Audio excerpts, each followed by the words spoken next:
Okay, class, today we are going to talk about QAR. QAR stands for Question Answer Relationship and asks for you to take the question and determine how the answer is how thinking about the answer is necessary to answer the question. Now, there are four types of questions broken up into two different categories. The first category is in the book, and the second is in your head. For in the book questions, you have right there and think and search. Think and search primarily is the who, the what's, the when's, the where's, and how many and what kind, those sorts of questions. So if you wanted to know about who Benjamin Franklin is, you wanted to know when the Declaration of Independence was signed, who the current president is, what kind of animal is that's crossing your path, those are the sorts of questions that would be answered using a right there question.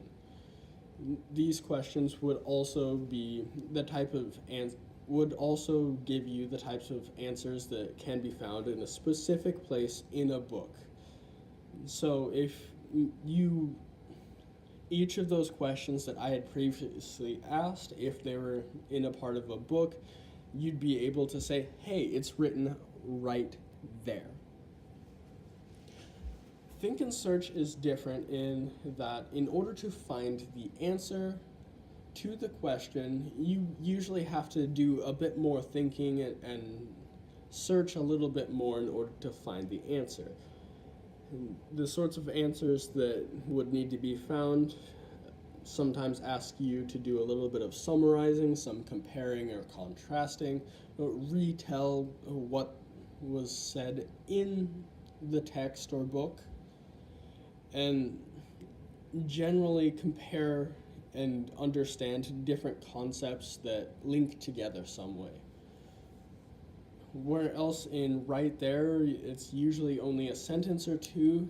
Think and search generally has you answer in at least two or more sentences in order to thoroughly explain what the question asks you, and almost always requires you to read more than just a paragraph or two or a page or two in order to find the answer. These sorts of questions are more complex, and yeah. Next is in my head questions.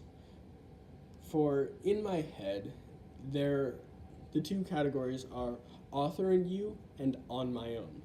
Author and you requires you to take what is said in the text, and they're the type of questions that ask if you agree with what the author is saying, what you think the author means by what they wrote, and also might ask you why the author decided to put that information in the text in the first place. These sorts of questions could be something along the lines of, why do you think the author decided to put this diagram in this location? Why is this information relevant to you?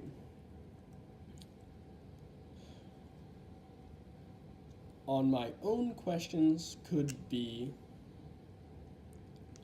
require you to answer questions such as, how is this reading similar to your own experiences? What thoughts are evoked by this reading, and how do you feel about this topic? These are the sorts of questions that you don't necessarily need to read the book, or if you do read the book, it doesn't require that you go back and find specific details or information. It's more so applying the information that you have gained directly to your own experiences and asks you to expand on your own thoughts about the subject.